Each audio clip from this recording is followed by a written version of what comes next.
Então, discutindo a segunda parte aqui agora, né? Então, a gente falava de trade-off, que é a questão da alocação de recursos, né? E dois conceitos que são importantes quando a gente trata de trade-off são sobre a síndrome K e a síndrome R, né? Então, os seres vivos entram dentro, né, de serem indivíduos que têm síndrome K ou síndrome R, né? A síndrome R está ligado a indivíduos que ocupam lugares instáveis e com isso eles investem pouco no trade-off reprodutivo, por exemplo, né? Eles correm atrás de sobreviver e colocam muitos recursos apenas para a produção de ovos, por exemplo, para que ocorra o sucesso reprodutivo deles, né? Eles não pensam no cuidado parental das espécies. E comumente esses indivíduos vão ocupar ambientes instáveis, vão também ter um grande número de prole, né? E vão ter uma grande capacidade de dispersão e um corpo reduzido, né? Exemplos de indivíduos que a gente pode pensar que tem síndrome R são os insetos e as gramíneas. Já a síndrome K são indivíduos que comumente ocupam lugares muito estáveis, né? E investem o seu trade-off reprodutivo em cuidar dos indivíduos, cuidar dos ovos, dos filhos, né? E com isso eles acabam gastando uma grande quantidade de recursos para a questão da reprodução. E a diferença também, indivíduos de síndrome K costumam ter um ciclo de vida mais longo, os de síndrome R, um ciclo de vida mais curto. Então, uma das explicações dos insetos, por exemplo, investirem muito na produção de ovos e não tanto no cuidado parental dos indivíduos. Diferente, por exemplo, de um mamífero, de um macaco, por exemplo, que investe boa parte do seu trade-off a cuidar de 1 ou 2 filhotes, em vez de ter 20 filhotes, porque tem um ciclo de vida mais longo. E outros pontos que são importantes quando a gente fala sobre a questão dos mecanismos evolutivos geradores de biodiversidade é a questão da especiação, ou seja, da formação de novas espécies, né?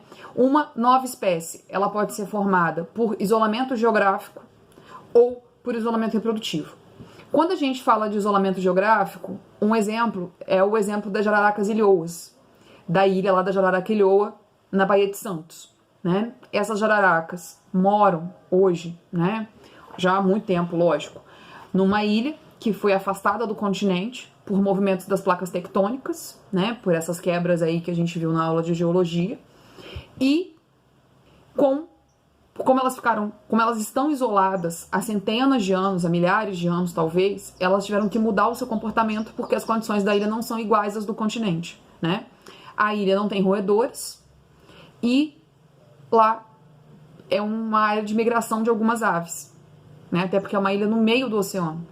Então essas jararacas, que no continente têm um comportamento de terra, solo e comer roedores, tiveram que se adaptar à ilha a subir nas árvores e a comer insetos. Então, por esse isolamento geográfico, elas se tornaram uma nova espécie de jararaca, diferente da jararaca que a gente tem no continente. E o isolamento reprodutivo, ele pode ocorrer, por exemplo, para até acabar com uma espécie, né? Uma espécie totalmente sumir, né? Um caso de isolamento reprodutivo que a gente tem é quando tem o cruzamento de um jumento com uma égua, aonde há a formação de uma mula, né? As mulas são indivíduos estéreis e com isso elas não conseguem se reproduzir. E se eu tiver uma questão de reprodução de uma espécie entre duas espécies e a espécie e o filho que é gerado é um indivíduo híbrido, né, que não se reproduz, eu posso ter a perda dessas duas espécies, já que essas espécies estão se intercruzando e não estão formando descendentes férteis. Outros dois processos que são importantes a gente falar de macroevolução é a questão da radiação adaptativa e convergência adaptativa, né? A convergência adaptativa está ligada a quando uma espécie dá origem a várias outras num curto período de tempo, né? Esse fenômeno é comum em ilhas. Então a gente tem um exemplo básico aí de uma borboleta amazônica que ela foi migrando ao longo da América do Sul e um pouco para a América Central também, e como ela ficou isolada há muito tempo dessa espécie original dela, acabou se criando novas espécies, tá? E esse processo, pelos estudos que se tem, foi um processo rápido, não foi um processo igual ao da jararaca ilhoa, foi um processo rápido que foi formando novas espécies. E um outro exemplo é o da convergência adaptativa, que quando espécies que não são aparentadas geneticamente apresentam características parecidas por habitarem o mesmo lugar ou lugares parecidos, né? Que é o caso da questão das narinas que a gente tem em alguns animais que habitam água, né? Que são animais aquáticos, como é o caso do hipopótamo, do jacaré, da capivara e de alguns anfíbios, né? Que as narinas são bem no topo da cabeça, né? Bem assim no topo da cabeça, e que quando ele está imerso, essas narinas estão para fora. E se a gente reparar todos esses rostos, né?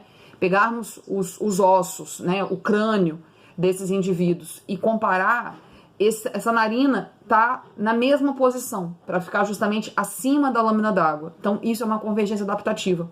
Que também é o caso, por exemplo, das nadadeiras, que a gente encontra nos peixes, né? Que a gente vai encontrar nos mamíferos aquáticos também, como é o caso da baleia e do golfinho, e a gente também vai encontrar em peixes e tubarões, né? Então, também é uma convergência adaptativa. É um órgão que foi adaptado ao ambiente que esse indivíduo mora. E uma outra coisa legal, também importante da gente falar quando a gente fala de mecanismos evolutivos geradores de biodiversidade, então o que gera biodiversidade dentro da escala evolutiva, é a questão do processo de coevolução, né? Que quando eu tenho interações entre as espécies e essas espécies evoluem junto, né?